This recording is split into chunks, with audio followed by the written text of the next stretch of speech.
On 14 April 1943, inside the low fluorescent-lit rooms of the Fleet Radio Unit Pacific, or FRU PAC, at Pearl Harbor, a team of code specialists worked through another night of intercepted Japanese traffic. A graphite pencil slid steadily across a worksheet as blocks of Japanese naval code groups were rendered into intelligible English.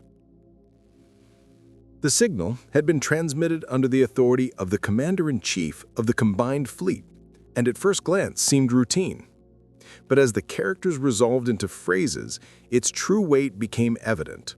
It outlined the inspection itinerary of Admiral Isoroku Yamamoto. The decoded material listed times, routes, and destinations with meticulous exactness, traits characteristic of Japanese naval planning.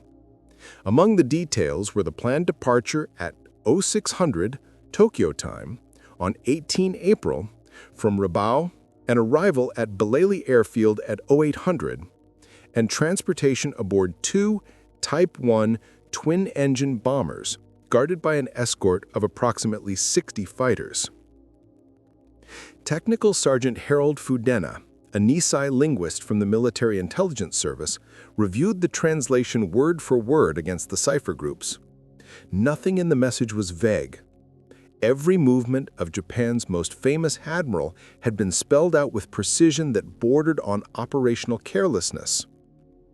When Commander William Goggins, the officer supervising FRU PAC's workflow, examined the finished decrypt, he realized immediately that the information could alter the course of the Pacific Air War. Within minutes, the translated message reached Commander Edwin Layton, the Pacific Fleet's senior intelligence officer. As Layton read through the schedule, he recognized its implications almost instantly. Here was the architect of the Pearl Harbor attack, an officer whose strategic insight had shaped Japan's early wartime successes, traveling along a predictable path at set times in aircraft vulnerable to long-range American fighters. This single fragment of enemy communication had opened a narrow, unprecedented window. During the Pacific conflict, Japanese leaders often carried symbolic significance far beyond their rank.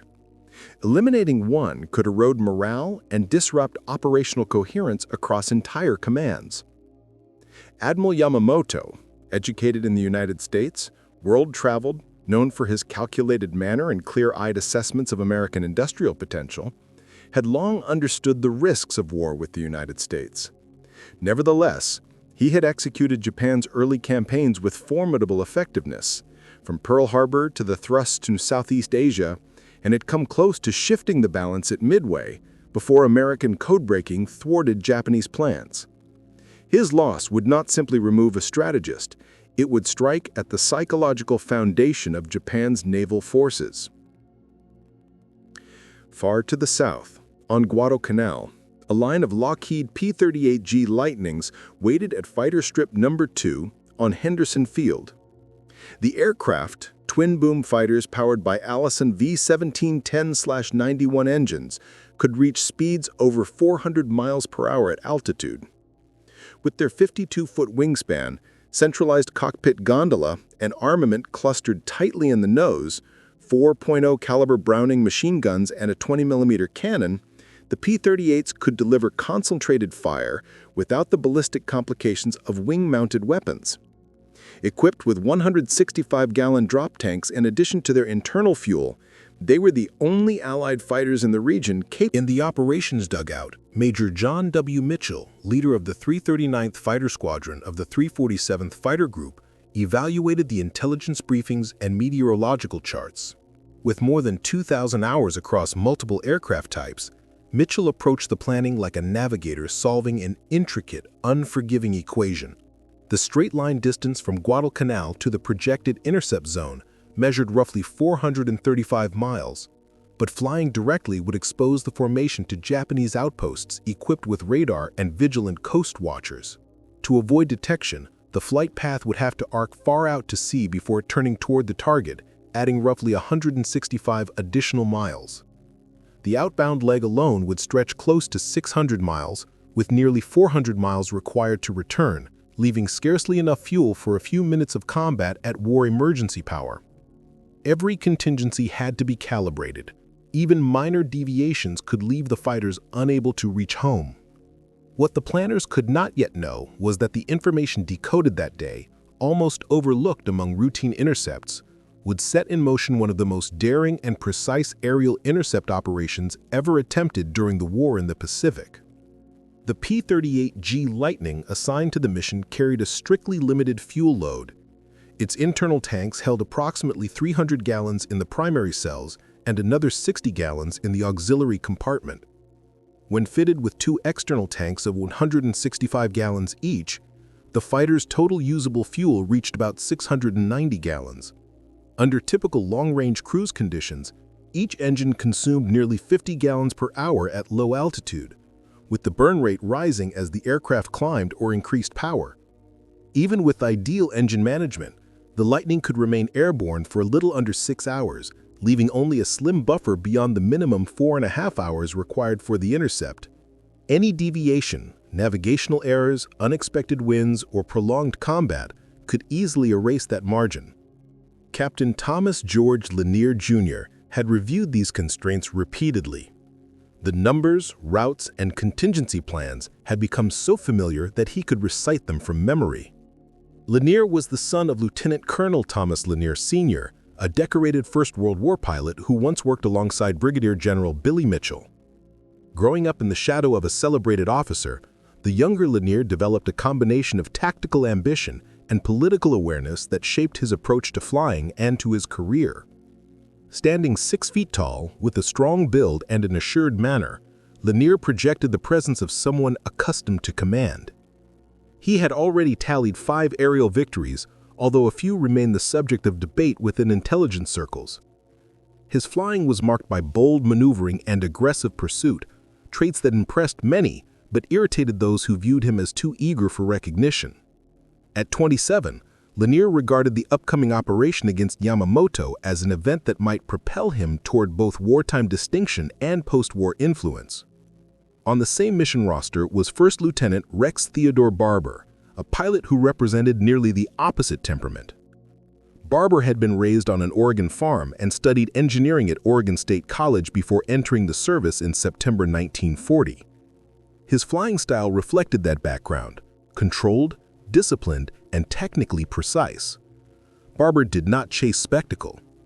His confirmed victories came from carefully planned positioning and accurate bursts of fire, rather than dramatic aerial displays. At 25, he had already developed a strong intuitive grasp of aerial geometry, visualizing the spatial relationships of aircraft in combat with unusual clarity. Each decision he made in the cockpit was the product of deliberate calculation. Meanwhile, at Lakunai Airfield near Rabaul, preparations were underway for Mitsubishi G4M1 Type 1 bomber No. 323, the aircraft designated to carry Admiral Isoroku Yamamoto. The G4M, known to American crews as the Betty, was a machine built around a strategic philosophy of range above all else.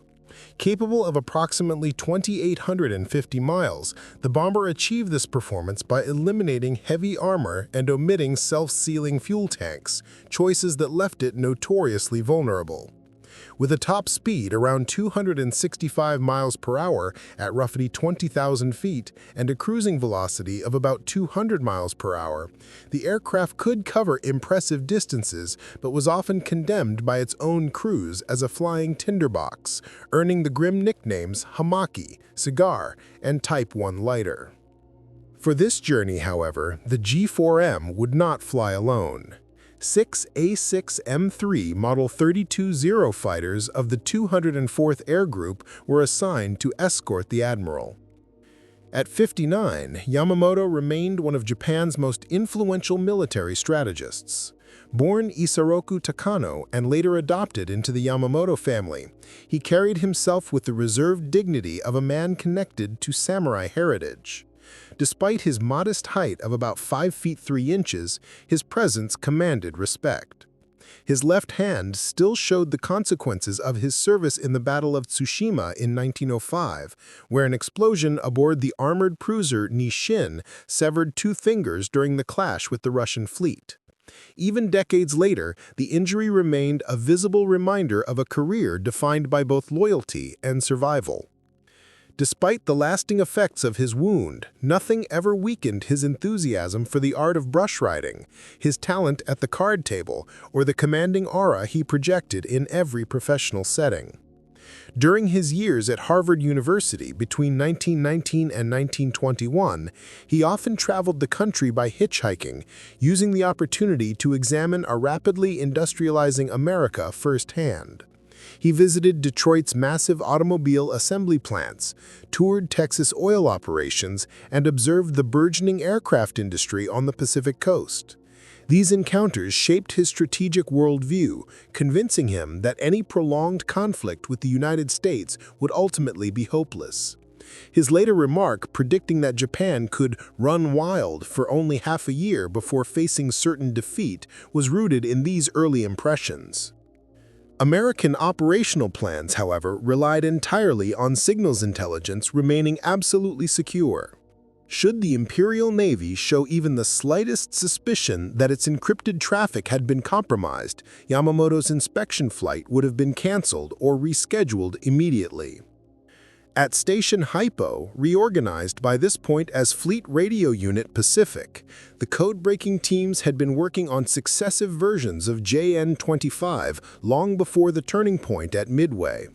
Their techniques had evolved steadily, progressing from fragmentary translations to near-complete reconstructions of entire dispatches. Yet every message exploited for operational advantage risked exposing American cryptoanalytic progress. Authorizing action on the intercept concerning Yamamoto required approval from multiple levels of command. Admiral Chester Nimitz of the Pacific Fleet, Admiral William Bull Halsey overseeing the South Pacific, Rear Admiral Mark Mitscher of Commander Air Solomons, and, according to several accounts, President Franklin Roosevelt himself, who supposedly issued the concise directive, "Get Yamamoto." Responsibility for planning the interception was distributed among several officers. The first draft of the mission profile was prepared by Marine Major John Condon, the operations officer for Commander Aircraft Solomons. Condon calculated estimated fuel burn, plotted navigational fixes, and mapped a preliminary route. When Mitscher reviewed it, however, he rejected the plan, judging the speeds and timing incompatible with the P-38 Lightning's real-world performance. Mitscher then recalculated the entire operation from the ground up. Working side by side with the pilots throughout the night, he produced a new plan that sought the narrow balance between survivability, precision, and visibility. The final flight path was broken into 5 meticulously computed segments, each chosen to exploit gaps in Japanese radar coverage while compensating for wind effects and magnetic variation over long distances. Intelligence officers identified several circumstances that appeared to favor the attempt. The scheduled date, 18 April, fell exactly 1 year after the Doolittle Raid, giving the mission a symbolic resonance.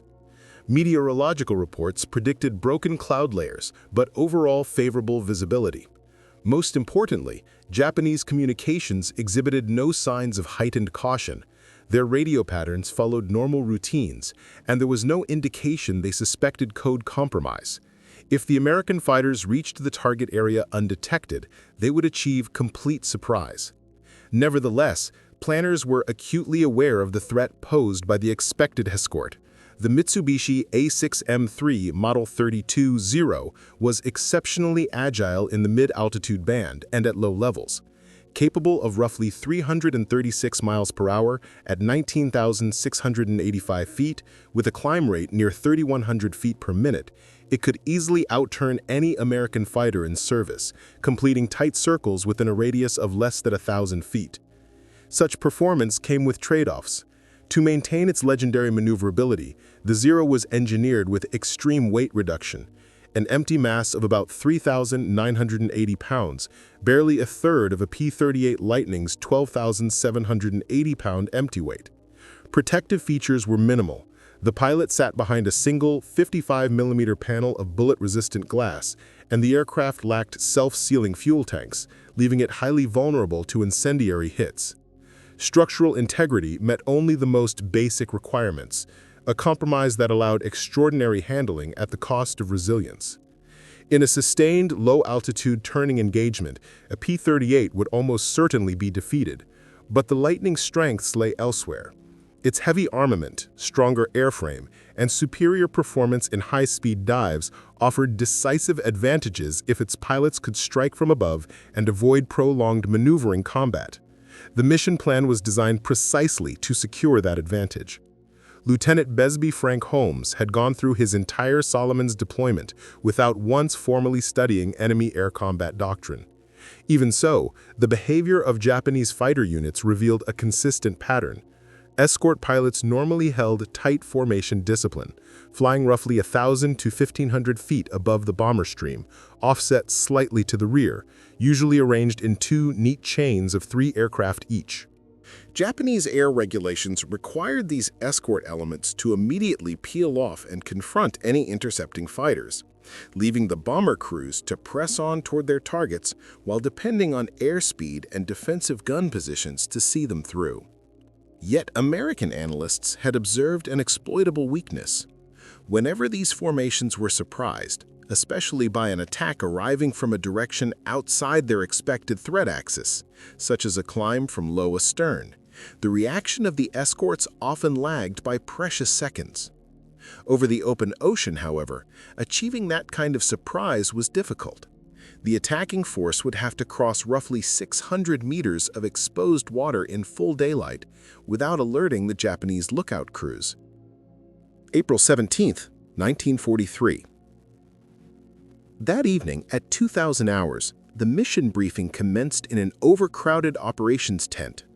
Rear Admiral Mark Mitcher, commanding officer of Air Solomons, addressed the gathered pilots personally. Mitcher, whose reputation included strong support for carrier aviation and command of USS Hornet during the Doolittle Raid 1 year earlier to the day, made clear the strategic weight of the assignment. 18 P-38 Lightnings were scheduled for the mission. 4 aircraft, designated the killer element, were tasked with striking the bomber formation itself. 12 additional Lightnings would fly above them to guard against the expected scramble of Japanese fighters from Kahili Airfield, which was believed to host roughly 750 enemy aircraft.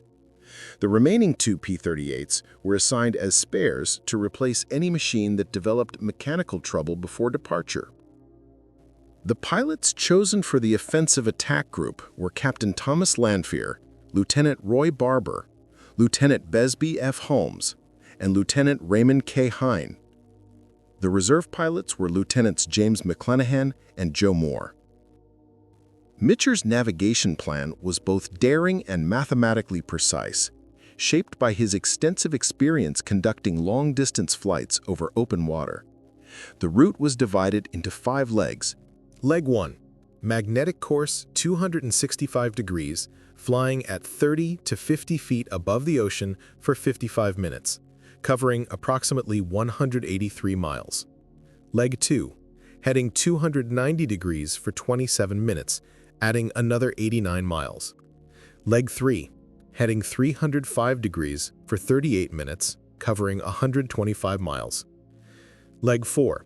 Heading 330 degrees for 16 minutes, about 52 miles more. Leg 5. Heading 290 degrees for 21 minutes and roughly 70 miles, during which the formation would climb to its attack altitude. Every segment was designed to slip between Japanese observation outposts on New Georgia, Vela Vellela, and the Treasury Islands, while also correcting for projected wind drift. The plan allowed virtually no tolerance for navigational error. A deviation of even a single degree over such distances could result in missing the target entirely, with insufficient fuel remaining to search for it. Survival preparations. The emergency gear issued to the pilots underlined the hazardous nature of the operation. Each man carried a Mae West flotation vest for the possibility of ditching, though survival prospects in shark-infested waters were acknowledged to be poor. For those forced to bail out over Bougainville, jungle survival kits were provided, containing water purification tablets, minimal food supplies, fishing line, and basic first aid materials. Every pilot also carried a Colt M1911A1 .45 caliber sidearm with spare magazines. They understood the grim reality: capture by Japanese forces had increasingly meant torture or execution. Accounts from rescued prisoners reported beheadings, medical procedures conducted without anesthesia, and documented incidents of cannibalism, evidence of the escalating brutality faced by downed American airmen in the Pacific theater. The pilots were acutely aware that a fuel shortage while flying over open ocean offered almost no chance of survival. Anyone forced down in those waters confronted long odds. Hypothermia, exhaustion, or predators would likely finish what the sea began. A mechanical malfunction over Japanese-controlled territory, however, carried prospects far more grim. Lieutenant Colonel Luther S. Moore, the officer responsible for forecasting weather conditions, conducted a final assessment before takeoff. His charts indicated gentle surface winds blowing from the southeast at roughly 8 knots, with increasing velocities at altitude, about 15 knots from the south near 5,000 feet, and close to 22 knots out of the southwest around 10,000 feet. But no one present considered these figures reliable guarantees. The atmosphere over the Solomon Islands was famous for rapid transformations. A cloudless horizon at sunrise could become a vertically rising wall of thunderstorms by late morning. Any system forming along the route had the potential to jeopardize the entire operation. Even modest unexpected headwinds might force the P-38s to exceed fuel margins, eliminating any possibility of returning.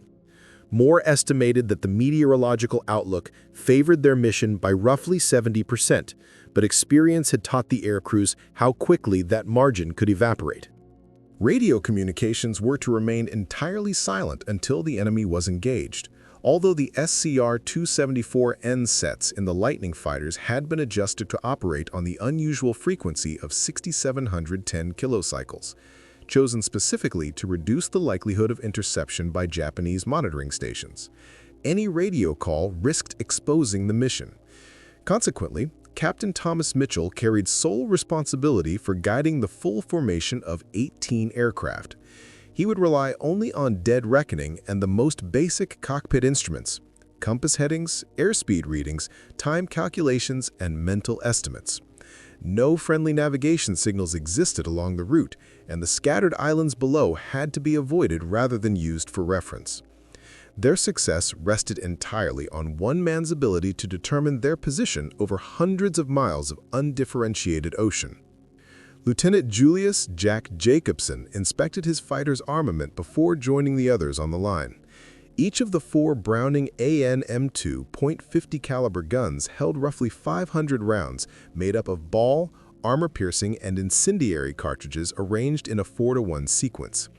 Their combined rate of fire, typically between 750 and 850 rounds per minute per gun, could shred a bomber in moments, though it also meant the supply would last less than 40 seconds at full burst. The centerline Hispano M2 20mm cannon, loaded with 150 high-explosive and armor-piercing shells, offered even more destructive potential, but could be fired for barely a dozen seconds before empty. Every trigger pull mattered. Before dawn on 18 April, ground crews, working under the dim light allowed on the airfield, moved systematically through final servicing tasks. Crew chiefs directed teams as they filled internal tanks to their 360-gallon capacity and verified that each external drop tank contained its full 160 gallons of 100-octane aviation gasoline. Master Sergeant Leo B. Godfrey oversaw the ordnance personnel, checking that every ammunition belt was correctly linked and each round properly seated. Technicians inspected drop tank shackles repeatedly. A single faulty release mechanism could either force an aircraft to abort, or worse, create drag severe enough to endanger the pilot. Hydraulics were tested, oil quantities confirmed, and every control surface cycled to ensure unrestricted movement. Meanwhile, across the region, the Japanese Navy's 11th Air Fleet at Rabaul prepared for a routine inspection tour dictated by Vice Admiral Isoroku Yamamoto. Vice Admiral Junichi Kusaka, commander of the Southeast Area Fleet and Yamamoto's immediate subordinate, had advised strongly against the journey. American fighter operations had surged following Japan's withdrawal from Guadalcanal earlier that year, and reconnaissance suggested that nearly 200 U.S. fighters were now operating from bases on Guadalcanal, the Russells, and nearby islands. Despite these warnings, Yamamoto insisted on visiting units that had taken part in Operation Aigo, a recent air offensive that Tokyo claimed had inflicted massive losses on Allied shipping. Actual assessments, far more modest than the triumphant reports, indicated only a handful of vessels had been destroyed. At Lakunai Airfield, Chief Petty Officer Hiroshi Hayashi supervised preparations for Yamamoto's transport. The chosen aircraft, a Type 1 Betty bomber marked as a number 323 of the 705th Air Group, had been selected because of its strong maintenance history. Having completed 47 sorties without major mechanical failures, it was considered one of the unit's most reliable machines. Additional fuel tanks had been fitted within the bomb bay to expand its operational range and provide the reserve capacity required for the commander's itinerary. The seat reserved for the fleet commander had been installed just aft the pilot on the port side, a position chosen specifically to give the highest possible vantage for observing activity below during flight. A custom bracket had also been fitted to secure Admiral Yamamoto's personal katana, an heirloom of his lineage dating back to the Momoyama era of the 15th century, ensuring it remained prominently displayed during the journey.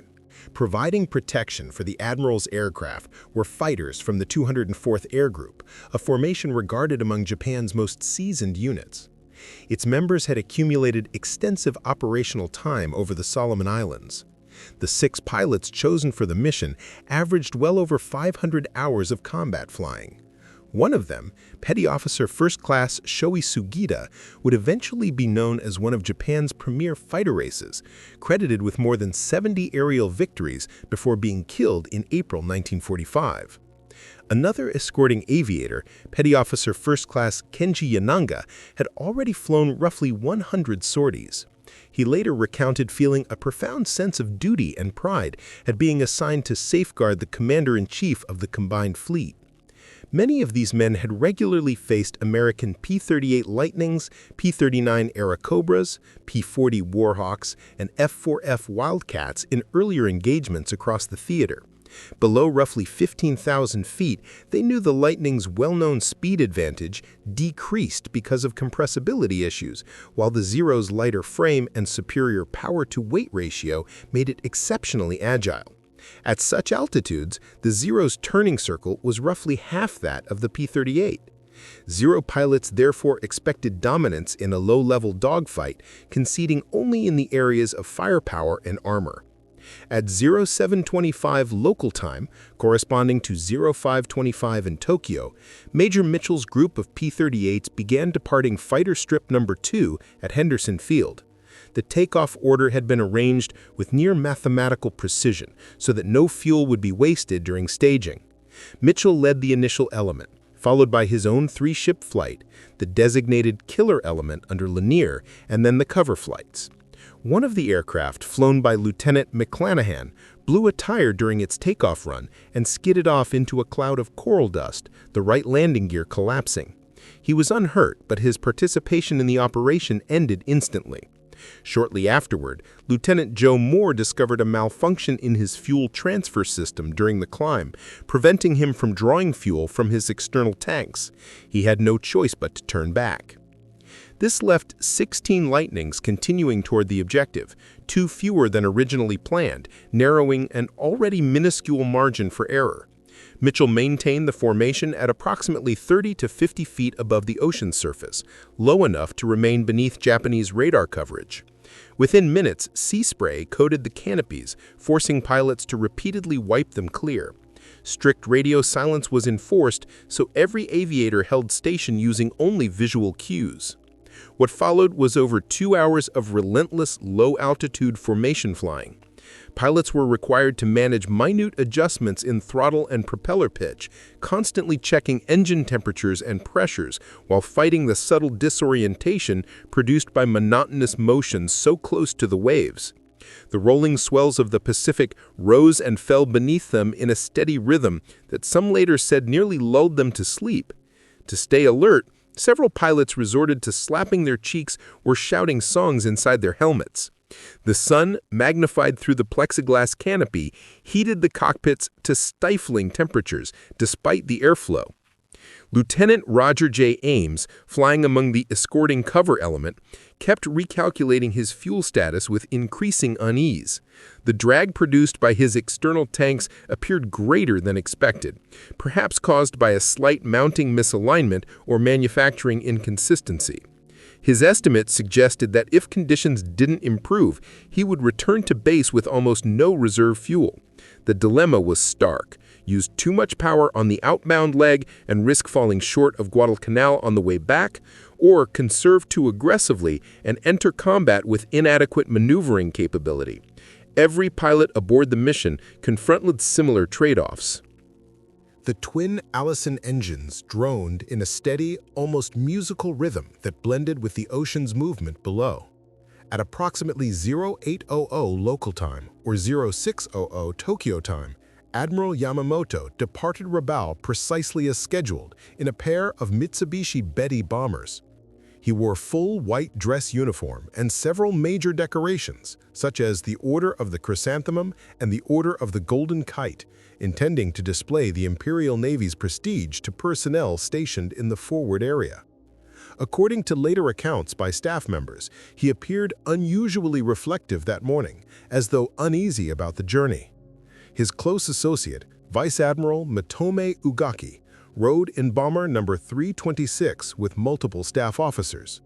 The small formation climbed to roughly 6,500 feet, with 2 3-plane Zero flights sweeping into escort positions above and to the sides. Conditions favored visibility, with scattered cumulus clouds between 4,000 and 5,000 feet offering fleeting areas of concealment. Warrant Officer Kenji Yanaga, flying Zero tail number 3081, continuously scanned the airspace around them, following the precise search patterns drilled into him during years of rigorous training. 3 years of continuous combat flying had sharpened his senses to a degree that bordered on the uncanny. What to most pilots appeared as distant, indeterminate dots were to him identifiable aircraft, type, formation, and even likely intent, long before they drew near. His side vision, conditioned by hundreds of hours spent scanning cloud layers for threats, could pick up the faintest disturbance in the backdrop of sky. On this particular morning, however, he devoted almost all of that refined perceptiveness to one task: holding his formation in perfect alignment. The route from Rabaul to Balalai had become a routine shuttle for his unit, uneventful on nearly every previous occasion. American fighters seldom ventured into this sector with any significant numbers, and the pilots generally regarded navigational errors, mechanical faults, or mid-air mishaps as far greater hazards than enemy interception. Yet at 0934 local time, after more than 2 hours aloft, Mitchell's flight arrived at their final checkpoint with remarkable precision. Their entire transit over the empty Pacific, some 410 miles of water, with no visual references, had been made using only compass headings, estimated winds, and a carefully synchronized Elgin wristwatch. Mitchell compared the instrument's second hand with his planned time on target. The two matched closely enough that he felt confident in initiating the final turn. If his calculations had been off by even a small margin, the strike would pass wide of its objective without ever seeing it. He rocked his wings to signal the maneuver, and the line of 16 P-38 Lightnings pivoted together toward Bougainville. The timing proved extraordinary. They were a single minute ahead of schedule when Lieutenant Douglas S. Canning, flying off Mitchell's left wing, broke the radio silence they had maintained since departure. "Bogies, 11 o'clock high," he reported. Roughly 5 miles out and about 6,000 feet above them, 8 aircraft were descending in formation, exactly the number and disposition the intelligence plan had predicted. Mitchell felt a surge of disbelief mixed with adrenaline.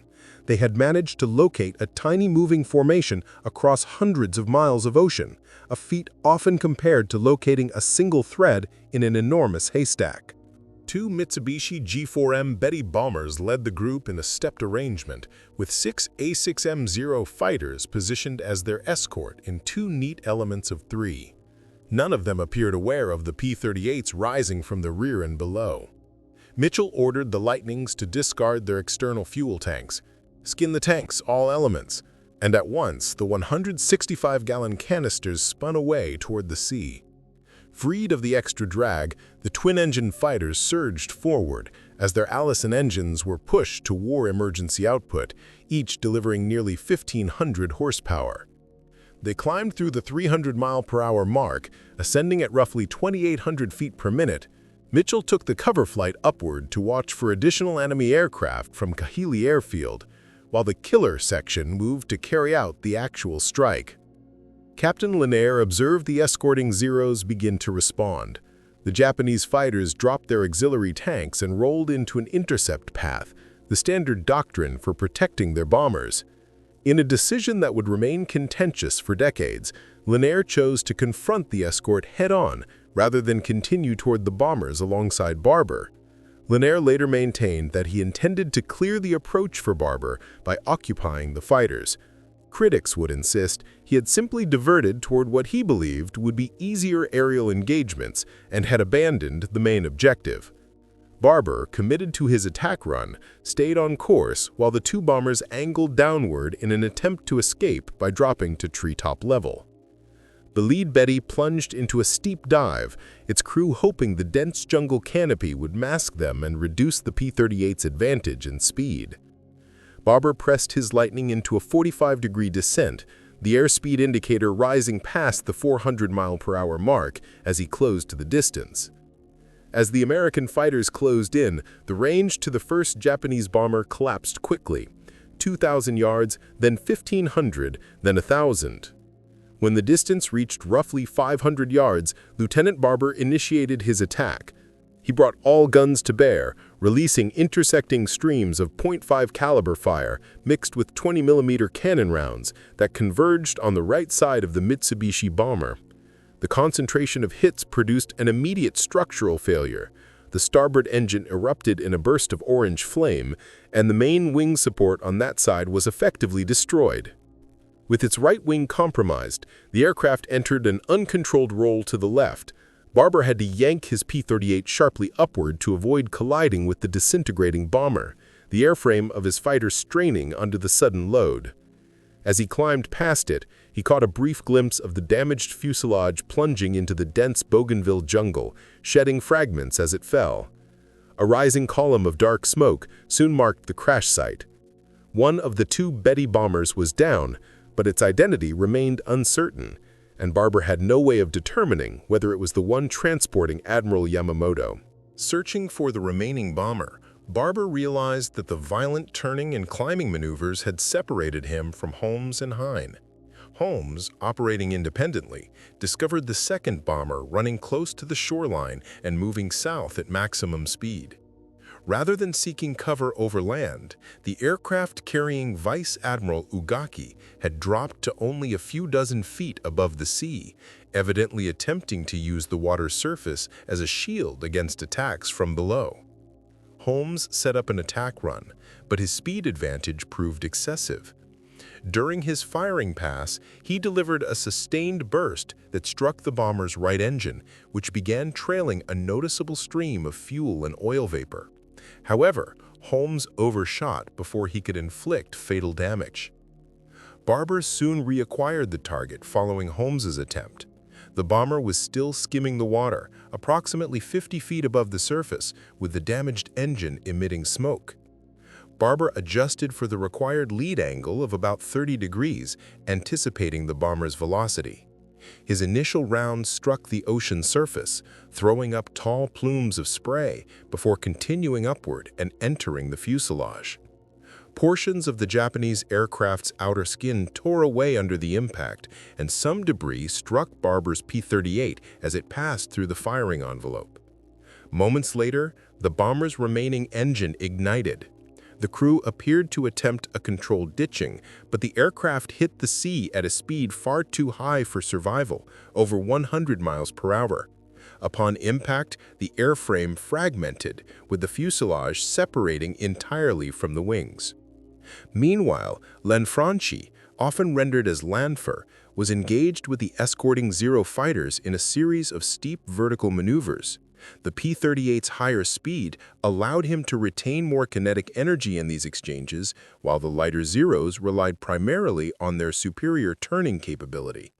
Lanfranchi later asserted that he succeeded in destroying one of the escorting fighters by rolling inverted and firing into its wing roots, claiming it detonated in midair.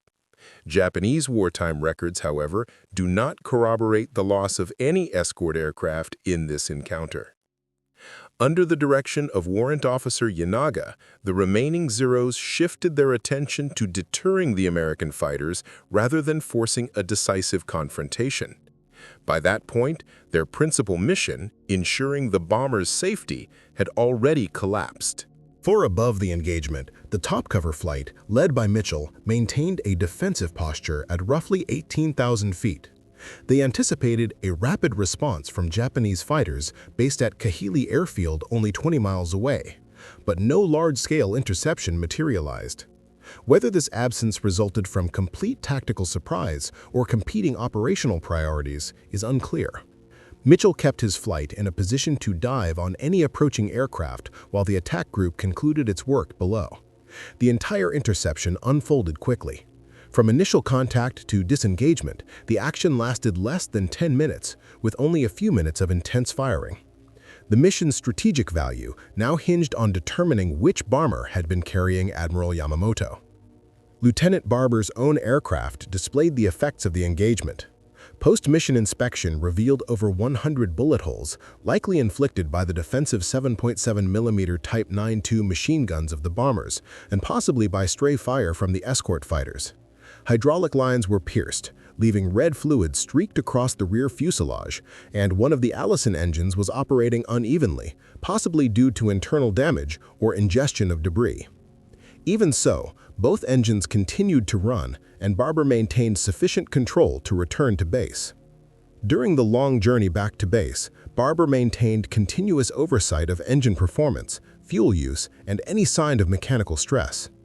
Even a faint tremor in the airframe carried the implication of potential engine failure, an outcome that would be catastrophic over more than 400 miles of open, unforgiving ocean.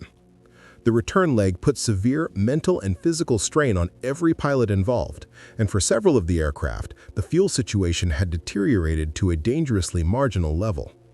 Lieutenant Holmes, confronted with engine irregularities that compelled him to throttle back, slowly drifted behind the main group. Although strict radio silence had been planned, the tension made it difficult to resist contacting the others, and yet most adhered to the discipline. Each pilot was left alone with his own calculations, constantly recomputing whether the remaining gasoline would sustain his aircraft to the final destination. At that moment, 16 separate assessments of survival were unfolding in parallel cockpits.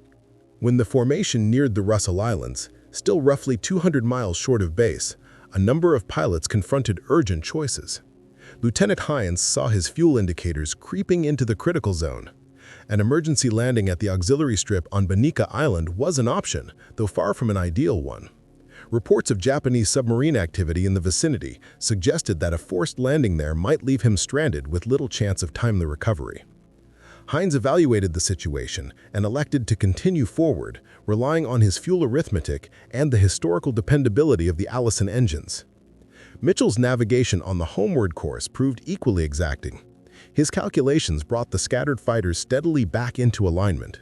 As Guadalcanal came into view, the dispersed P-38s gradually pulled back into a loose formation. At approximately 12:30 local time, fighter strip number 2 emerged precisely where it had been plotted on the charts. Several aircraft were literally running on the last droplets of fuel. Holmes touched down with both engines faltering, the tanks essentially drained. Others rolled to a stop with fewer than 10 gallons each, barely enough for a couple of minutes of additional flight. The line between completion of the mission and total loss had been determined by a handful of gallons. Once the engines were shut down, Ground crews rushed in to assess structural damage and tally bullet penetrations. But a single question overshadowed all other concerns. Had the operation achieved its principal objective? None of the returning pilots could identify with certainty which Japanese aircraft had been carrying Admiral Yamamoto. They could only verify that 2 bombers had been destroyed in the engagement. Whether the mission had truly succeeded would depend on Japanese reaction, something intelligence officers awaited with increasing anxiety. That night, under the heavy tropical nightfall over Guadalcanal, the pilots assembled in their modest officers' club, a patchwork building constructed from whatever materials had been available, including salvaged lumber and captured Japanese supplies. Captain Landfear, always aware of the publicity surrounding the mission, immediately began presenting his interpretation of the encounter. He asserted that he had downed Yamamoto's aircraft by executing a dramatic inverted maneuver and firing on the bomber from above, a narrative that implied he had participated in 2 separate, visually distinct engagements simultaneously. Lieutenant Barber quietly contested this, explaining that his own direct attack from behind the leading bomber matched the tactical circumstances far more realistically. The following day, April 19, Japanese search teams located the crash site of Yamamoto's aircraft on Bougainville, about 4 miles inland from Mueri Point near the settlement of Aku. The operation was overseen by Lieutenant Commander Tabuchi Chugo of the 26th Air Flotilla. Yamamoto's body was discovered thrown from the primary wreckage, yet still strapped into his seat. His posture remained composed, as if frozen in a final moment of formality. One white-gloved hand was clenched around his ceremonial sword. Dr. Tanaka, who conducted the medical evaluation, determined that the Admiral had been struck by 2 bullets. One round entered beneath his left shoulder and exited above the right eye. Another hit his jaw. Death, Tanaka concluded, would have been instantaneous, almost certainly occurring during Barber's first attack run. The psychological and institutional consequences for the Imperial Japanese Navy were profound. Yamamoto had functioned not only as its commanding strategist, but also as the symbolic core of its operational philosophy. His mastery of fleet doctrine and his ability to cultivate loyalty among subordinates were unmatched. He had also been one of the few senior leaders who understood the industrial and military power of the United States with realistic clarity. According to Captain Yasuji Watanabe, one of Yamamoto's staff officers who survived the second bomber crash despite severe injuries, the Admiral's death left an absence impossible to replace. Watanabe recalled playing shogi with him the previous evening, noting that Yamamoto had exhibited an unusual, almost prophetic resignation. Japanese naval intelligence quickly deduced that the Americans had likely penetrated their encrypted communications. The accuracy of the interception, executed after a 600-mile approach and timed to the exact moment of Yamamoto's transit, was too precise to be attributed to fortune. The operation occurring exactly 1 year after the Doolittle Raid further reinforced this suspicion. Nevertheless, officially admitting that their codes had been compromised would have entailed acknowledging a catastrophic security breach with major operational consequences, making such an admission politically and militarily perilous. Japanese officials, seeking to preserve morale and avoid revealing vulnerabilities, publicly asserted that Admiral Isoroku Yamamoto had fallen during ordinary frontline duties. They insisted that his death resulted from routine combat operations, deliberately concealing the fact that American forces had deliberately targeted him. In the United States, the initial internal reaction was restrained. Leaders understood that any hint of American code-breaking success might alert Japan that its encrypted communications were compromised, a secret that had shaped the outcomes at Midway and made the Yamamoto interception possible. President Franklin Roosevelt received confirmation of the mission's success with a mix of satisfaction and caution, immediately directing that no details be released. Admiral Chester Nimitz likewise worried that public celebration could risk exposing the intelligence breakthrough the U.S. depended on so heavily. For more than a month, the American population remained unaware not only of Yamamoto's demise, but also of the unprecedented aerial interception that had brought it about. Disputes over who deserved credit for downing Yamamoto's transport erupted almost as soon as the American pilots returned. The argument, fueled by clashing personalities and later by decades of retellings, became one of the most persistent controversies surrounding the mission. Captain Thomas Lanfair, recognizing the public relations value of being credited with the kill, advanced an increasingly dramatic version of events. Over time, his story grew to include improbable maneuvers, such as a vertical reversal, followed by an inverted attack from above that were incompatible with both physics and the performance limits of the P-38 Lightning. Accepting his account at face value would require believing he occupied two positions in the skies simultaneously while executing aerodynamic feats the aircraft simply could not achieve. Lieutenant Rex Barber's recollection, by contrast, was restrained and closely aligned with tangible evidence. He described overtaking the lead bomber from the rear and below, firing into it, then engaging the second aircraft in a separate pass. Testimony from Japanese participants, including Zero fighter pilot Kenji Yanagi, later confirmed seeing only one American fighter pursuing Yamamoto's aircraft from behind and beneath, precisely the scenario Barber reported. Forensic details reinforced this alignment. The entry angles of the bullets that struck Yamamoto came from low and aft, and the pattern of holes in the downed bomber matched a stern attack rather than a dive from above.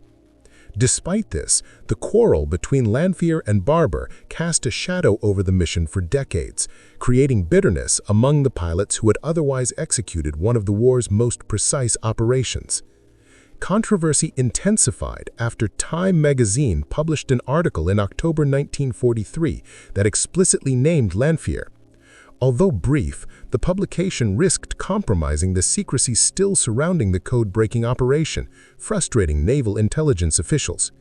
Nearly half a century later, in 1991, the U.S. Air Force attempted to resolve the long-standing dispute by granting both Lanfair and Barber half credit, an administrative compromise that satisfied neither historians nor surviving participants.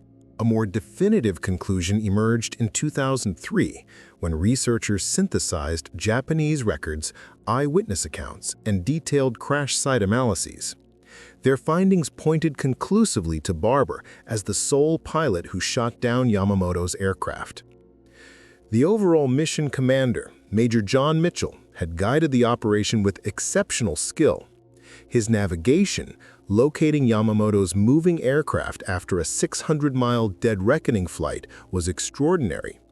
Yet, although he had been nominated for the Medal of Honor, he ultimately received the Navy Cross instead, a consequence of the tense inter-service climate and irritation caused by premature publicity. All participating pilots were awarded the Navy Cross in recognition of the operation's extreme difficulty and stakes, but Mitchell's leadership arguably merited the higher decoration. Operation Vengeance also left technical lessons that shaped subsequent American fighter design.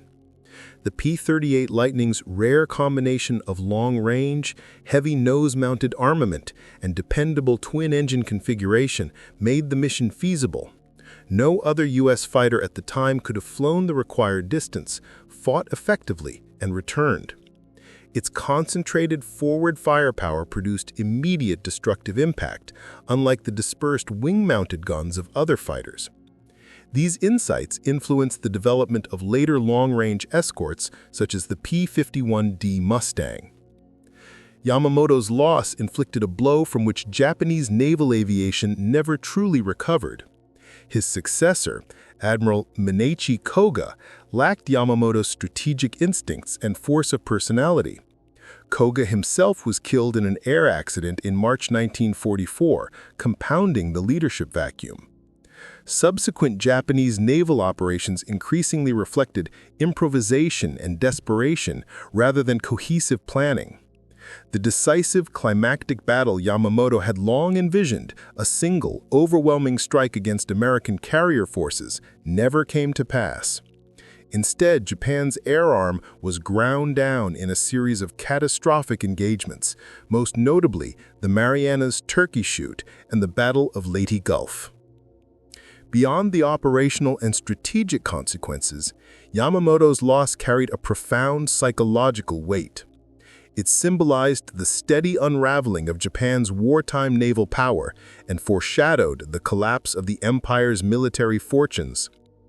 In wartime Japan, Admiral Isoroku Yamamoto was promoted through state media as an almost untouchable figure, an emblem of flawless strategy whose leadership supposedly guaranteed Japan's triumph in the Pacific. The news of his death abruptly punctured this carefully crafted image. If the Allies could locate and eliminate the empire's most renowned naval architect, it raised unsettling questions about Japan's long-term military outlook. From that moment onward, morale across the imperial armed forces began a slow but unmistakable downward slide, a trend that intensified as the war turned increasingly against Japan. The early war overconfidence, often referred to as the victory disease, was gradually replaced by a grim recognition that Japan was losing strategic momentum. Central to this shift was the United States' growing mastery of signals intelligence. American codebreakers repeatedly gained access to Japanese operational plans, granting commanders the ability to anticipate enemy intentions with striking accuracy. Despite mounting evidence that their communications were compromised, Japanese authorities made only limited adjustments to their cryptographic systems, never undertaking the kind of comprehensive overhaul that might have restored security. This reluctance or denial proved costly. At the Battle of the Philippine Sea, for example, U.S. pilots, guided by superior intelligence and radar control, inflicted catastrophic losses on Japanese naval aviation in the engagement later nicknamed the Great Marianas Turkey Shoot. The capacity to read Japanese messages transformed numerous U.S. defensive operations into pre-planned traps. Yet the consequences of the mission to intercept Yamamoto extended beyond strategic success. The American airmen involved were themselves touched by tragedy. Lieutenant Raymond Hine, who had participated in the operation, was later declared missing after failing to return from a later sortie. Captain Thomas Lanfear, who long claimed credit for delivering the fatal shots, left military service following the war, pursuing political and business ventures while continuing to publicize his version of events, even as historians disputed it. In contrast, Lieutenant Rex Barber remained in uniform, eventually retiring as a colonel in 1961. His understated personality kept him from publicly pressing his case for decades, though later research overwhelmingly supported his account of the shootdown. The success of the Yamamoto mission depended on tightly integrated work across multiple branches of the U.S. military and intelligence community, coordination that was not always present in the wider Pacific campaign. The Japanese message revealing Yamamoto's planned inspection tour was decrypted through the efforts of naval intelligence specialists, including officers such as Lieutenant Commander Edwin Layton. Mission planning involved several components, among them early assessments by Marine Major John Condon. Execution ultimately fell to Army Air Force's pilots who undertook the long-range intercept. The operation later served as an example of how synchronized command structures could sharply enhance the effectiveness of complex wartime actions, a lesson that influenced joint service doctrine for years afterward. Yamamoto's death removed more than a prominent commander. It eliminated the one senior Japanese leader who possessed a clear understanding of American industrial strength and political determination. His widely cited warning, predicting that Japan might dominate for 6 months to a year but could not win a prolonged conflict, reflected his grasp of the disparity between the two nations' capacities. After his death, officers who favored appeals to spiritual resolve rather than realistic assessments of material limitations assumed greater influence, accelerating the strategic missteps that plagued Japan during the latter part of the war. The date of the interception, April 18, 1943, carried symbolic weight as well. Exactly 1 year after the Doolittle Raid on Tokyo, American fighters struck directly at Japan's military leadership. This timing underscored the reach of U.S. forces and their ability to target individuals with precision across immense distances, a capability that challenged the assumption that Japanese commanders operated beyond the enemy's grasp. The psychological shock reverberated through senior Japanese circles, introducing hesitation into decision-making and undermining confidence at a critical stage of the conflict. Technical studies of the mission in the years that followed highlighted both the achievements and the limitations of American fighter operations at the time. The long-range intercept required meticulous navigation, high-risk fuel calculations, and close coordination among units. Although the mission succeeded, analysts noted how slender the margin for error had been, pointing to challenges that would shape subsequent improvements in aircraft performance, long-distance escort tactics, and joint service planning. In this sense, the operation stood not only as a decisive wartime event, but also as an instructive case study for evolving American air doctrine in the later war years and beyond.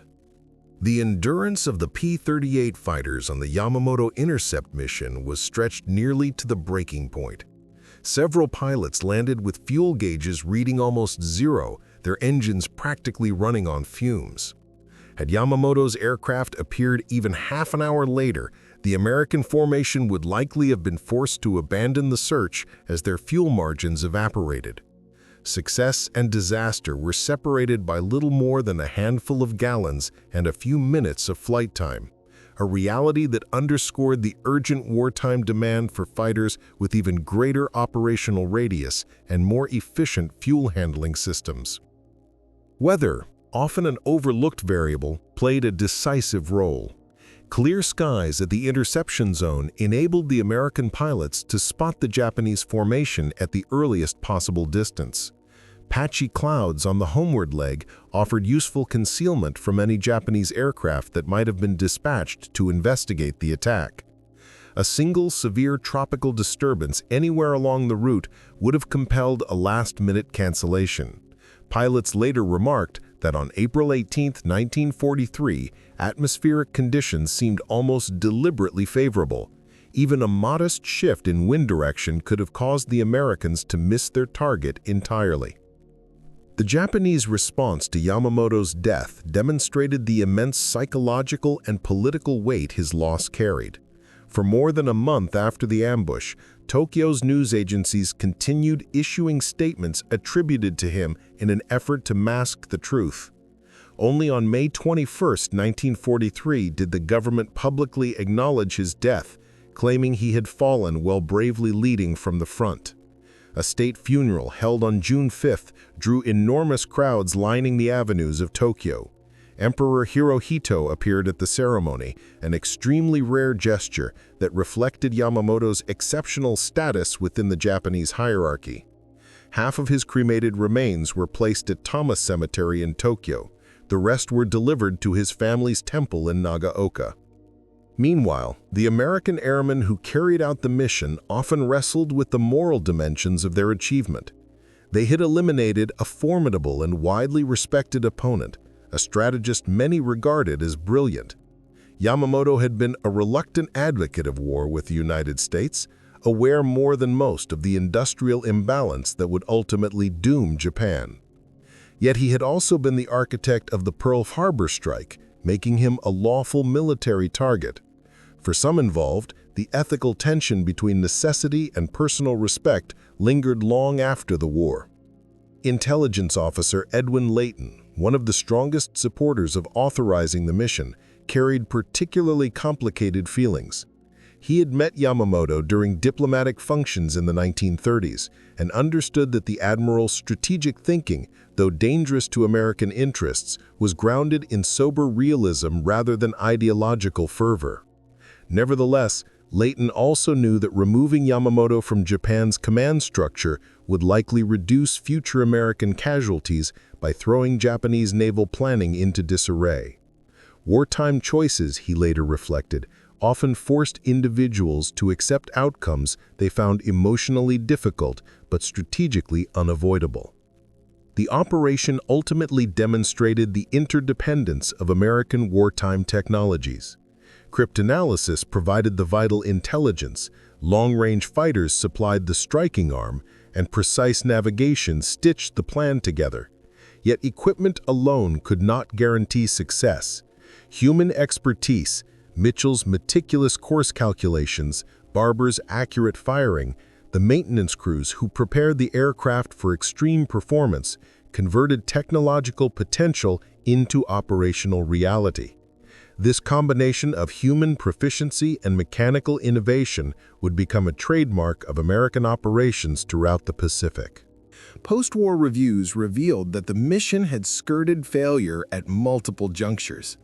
Had Lieutenant Canning not spotted the Japanese aircraft when he did, the American formation might have passed unnoticed over the rendezvous point. Had Barber abandoned his pursuit of the first bomber as it plunged toward the jungle canopy, Yamamoto might have survived. If Holmes had failed to inflict early damage on the second aircraft, Barber may not have been able to finish it off, leaving potential survivors who could have exposed the extent of American code breaking. Each element of the plan functioned, but often by the slimmest of margins. Squadron documentation highlights these narrow escapes with stark clarity. Fuel use logs show that several aircraft exceeded calculated endurance limits, succeeding only because of unexpectedly helpful winds and careful throttle management. Ammunition tallies revealed that Barber expended roughly 70% of his rounds during the 2 attack passes. Maintenance records detail significant damage to numerous returning aircraft, evidence of the ferocity of the Japanese gunners during those short but intense encounters. Strategically, Yamamoto's death carried implications that extended far beyond the immediate battlefield. His removal eliminated the one senior Japanese commander who possessed both the authority and the foresight to advocate for a negotiated settlement once Japan's prospects deteriorated. Yamamoto had long recognized that Japan could not triumph in an extended conflict against the industrial strength of the United States. With him gone, the Japanese high command lost a moderating influence, further diminishing the possibility of an early or pragmatic end to the war. In the months following Admiral Yamamoto's death, those who inherited his responsibilities lacked both his strategic outlook and his moderating influence. Their responses to mounting losses became increasingly reckless, extending the conflict and deepening the suffering on each side. The emergence of kamikaze attacks later in the war illustrated the strategic dead end Japan had reached without Yamamoto's guiding hand. Meteorological data collected for 18 April 1943 later confirmed that the American strike force benefited from an unusually favorable atmospheric window. Visibility remained over 10 miles for the vast majority of the flight. Clouds formed only in broken patches rather than the thick layers typical of the Solomon Islands, and winds aligned closely with pre-mission forecasts. Such conditions were estimated to occur only about once in 10 days during that season. The mission had been launched during a rare alignment of weather factors, one that might not have appeared again for weeks. The intelligence architecture behind Operation Vengeance depended on the hidden labor of hundreds working in secrecy at Station Hypo and other cryptologic centers. Codebreakers, translators, traffic analysts, and administrative personnel all contributed to the breakthrough that revealed Yamamoto's travel itinerary. Their work was almost invisible to the public and frequently overshadowed by stories of pilots and warships. Yet without their persistent, highly technical effort, the strike would never have been possible. They fashioned the weapon, the airmen merely delivered it. Technical inspection of the downed Mitsubishi G4M Betty bomber showed how lethal concentrated forward-firing weapons could be when employed at close range. The P-38's quartet of 50-caliber machine guns, combined with a 20mm cannon, produced a focused cone of fire roughly 30 inches across at typical interception distance. Anything caught within that zone was effectively annihilated. The bomber's thin aluminum skin was torn open, critical control components were cut, fuel systems were ruptured, and the crew suffered fatal hits instantly. Even if the aircraft had possessed heavier armor, it would not have survived such direct and concentrated fire. The escorting Zero fighters, though numerous and agile, were unable to prevent the attack. Their reactions followed standard Japanese tactical practice. They broke away to engage the American fighters rather than maintaining tight protection over the bombers. This predictable response opened the corridor Lieutenant Rex Barber needed to close on Yamamoto's aircraft, while the remaining American pilots occupied the escorts. The same doctrinal rigidity would be exploited repeatedly in later operations. Admiral Chester Nimitz's authorization of the mission required a careful weighing of consequences. A failed strike, especially one that ended with significant American losses, could have exposed Allied code-breaking capabilities without achieving any strategic benefit. A premature leak to the press might have forced the Japanese to overhaul their entire cryptographic system.